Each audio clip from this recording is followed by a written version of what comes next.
नमस्कार. सानी कला रंग मी नीना बेगम पुढे तुमचं माझ्या चॅनलमध्ये मनापासून स्वागत. ह्या व्हिडिओचा आधीचा व्हिडिओ तुम्ही बघितला का? पिगमेंटेशनवर काय उपचार करतात लोक, अघोरी उपचार करतात. तर थोडंसं ना काळजी घ्यायची आपण या सगळ्या कुठलेही आपण चेहऱ्यावर लावताना.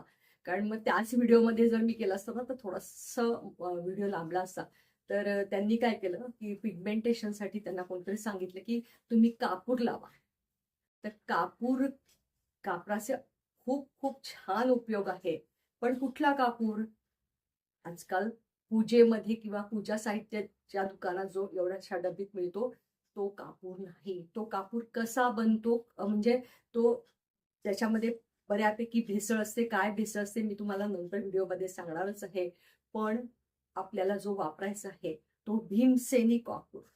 भीमसेनी कापूर कसा बनतो ह्याच व्हिडिओमध्ये तुम्ही शेवटपर्यंत बघा, म्हणजे तुम्हाला कळेल आहे की आपल्याला कुठला कापूर वापरला पाहिजे.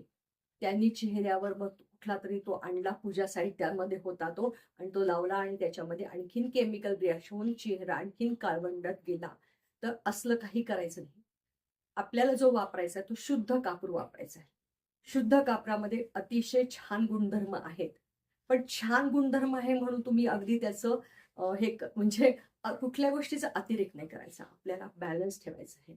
तर ज्यांना श्वसनाचे विकार असतील, बघा आपण बरेच ठिकाणी वरती आपण जेव्हा ट्रेकिंगला जातात, म्हणजे उंच डोंगरावर जातात, ज्यांना दमायचा त्रास होतो, श्वास घ्यायचा त्रास होतो, तर त्यांना सांगतात बघा की तुम्ही तुमच्याजवळ कापूर ठेवा. श्वास घ्या म्हणजे लेह लडाख साईडला वगैरे जर गेलात ना तर तुम्ही असा श्वास ह्याचा भीमसेनी कापूर असा जवळ ठेवून त्याचं सारखं तुम्ही सुगंध घेत राहा की तुम्हाला दम लागणार नाही. तर असा हा भीमसेनी कापूर अतिशय अगदी उपयोगी आहे सर्दी खोकल्यामध्ये. पण हाच भीमसेनी कापूर तुम्ही कुठेही पाण्यात घालायचा आणि त्याची वाफ घ्यायची असलं करायचं नाही. फक्त तो हुंगायचा.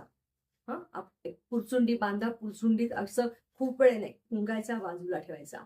जर तुम्ही बरेच जणांना वाफारे घ्यायची सवय असते तर आपल्याच मनाने त्याच्यामध्ये टाकायचा नाही. भीमसेनी कापूर अगदी नोट करून घ्या. त्याच्यामुळे काय होतं तर श्वसन विकार तुमच्या बळावतो.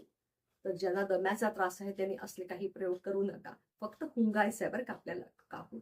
तसंच बऱ्याच जणांना सांधे दुखतात, तर सांधेदुखीमध्ये सुद्धा खोबरेल तेलामध्ये कापूर, परत मी सांगते भीमसेनीच कापूर, साधा कापूर नाही. भीमसेनी कापूर या खोबरेल तेलामध्ये किंवा तुमच्याकडे जे तिळाचं तेल असेल किंवा सरसूचं तेल असेल त्याच्यात हा भीमसेनी कापूर जर एक विरघळून लावला तर तुम्ही दुखऱ्या भागावर जर लावला तर सांधेदुखी कमी होते.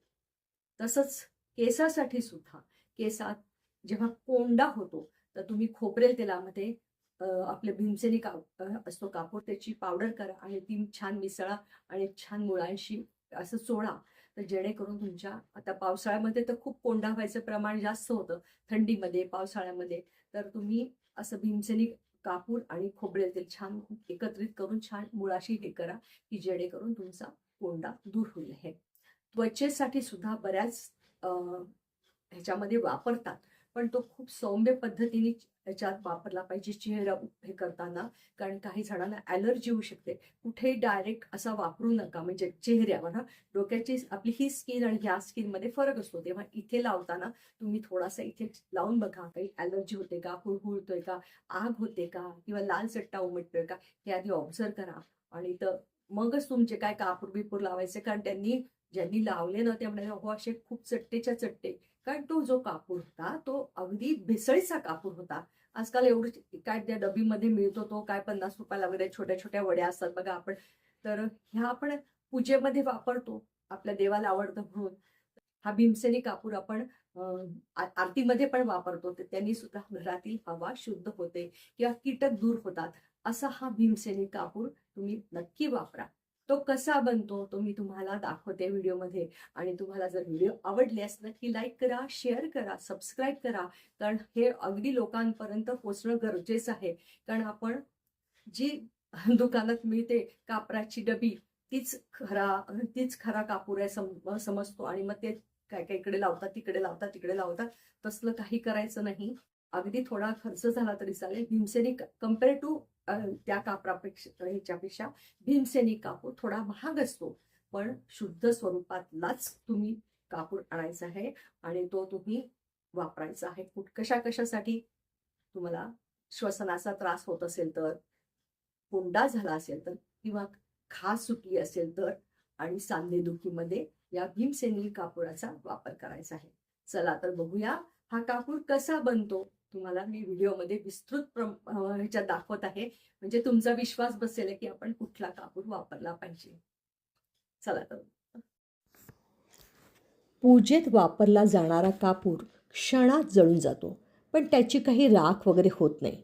शुद्ध कापूर कसा बनतो ते तुम्हाला माहीत आहे का?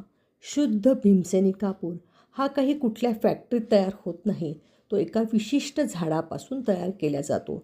त्याचे वैज्ञानिक नाव आहे सिनॅमोम कॅम्फोरा. हे झाड भारत, चीन आणि जपान येथे दिसून येते.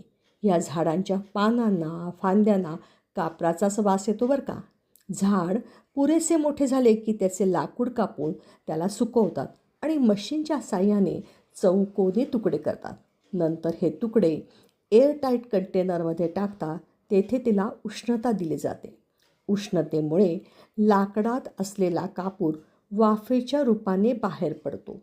नंतर या गरम वाफेला थंड केल्या जाते, तेव्हा छान क्रिस्टल्स तयार होतात.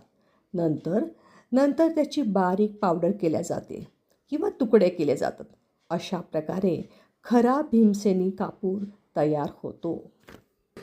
आता आपण भीमसेनी कापूर आणि कृत्रिम कापूर यातील फरक बघणार आहोत.